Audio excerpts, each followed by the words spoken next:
A bad error budget can double the cost and schedule of a program, or worse, even kill it.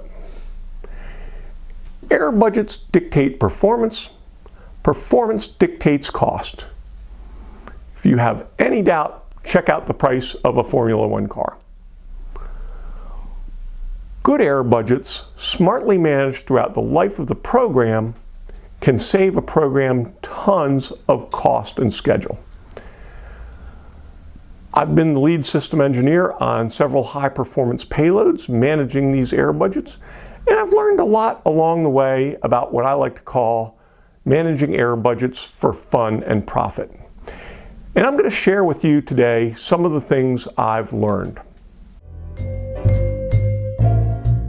So I'll illustrate some of these principles by following an error budget of a hypothetical program shown here in the spreadsheet through the life of the program, from inception through launch. So, first of all, we've got 5 subsystems.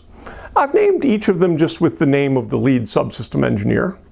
Then there is the system level of performance, and then the required program level of performance.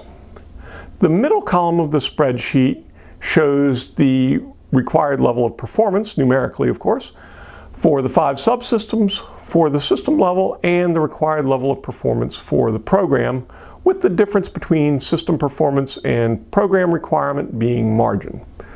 The third column shows the relative level of comfort, worry, or pain at each of these levels in the error budget. So let's go forward. We're getting ready for SRR, and we've taken a first stab at the error budget based on what we knew at that early stage. And Kathy's indicated that her requirement is just not practical within schedule and budget. So we want to increase that. And the easy way to increase that is to rebalance the error budget. Ellen's indicated that her requirement is pretty loose. So we will shrink Ellen's requirement while increasing Kathy's requirement. And now the error budget ends up where we want it to be. And we've done this by rebalancing the error budget without having to change any of the bottom line performance. And rebalancing the error budget is what I like to call balance the pain. I want each of the subsystems to be at a similar level of pain and at as low a level of pain as practical. That makes the program the easiest. So we now have a successful SRR, and we move forward to PDR.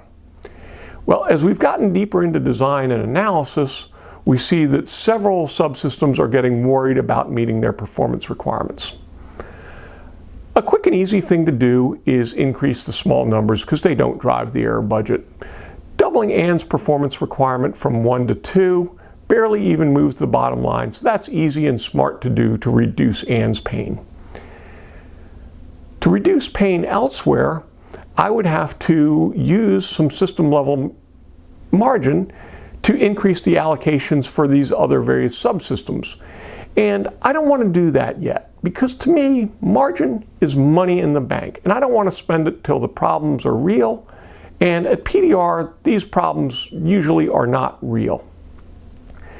At PDR, we present that the subsystems are somewhat challenged by their requirements, but that's okay because we've got a lot of margin between system level performance and program requirements, and we tell the audience that this is margin we will spend to solve problems as necessary. So this is a good PDR story. Now, as we move forward to CDR, things are becoming real, and the pain has become real for Kathy and Ellen. Here, the smart thing to do is to grant them an increase in their required performance. We'll have to spend some system level margin to do that, but that's okay because if Ellen and Kathy go forward to build their subsystems against extremely difficult requirements, their costs will grow, their schedule will grow, and they're pretty likely to have failures and even worse problems along the way. So this is a wise use of our margin. So now we have a CDR, budgets are looking good, we've still got margin, and we go forward into build. Now, in the component level build, we find that Dave has had a major problem. He's had a major performance shortfall in the form of a test failure. Test failures lead to lengthy failure investigations, and that's no good for anybody. The smart thing to do here is to spend some of our margin by increasing Dave's allocation, and that allows, with his increased performance requirement, that allows him to turn a failure into a success and stop the failure investigation before it starts. This is a wise expenditure of margin. So now we've delivered all the subsystems, we've put the instrument together, and oh boy, we just found an interaction between a couple of the subsystems we didn't anticipate, and it significantly worsened our performance. Well, this is what we kept our margin for.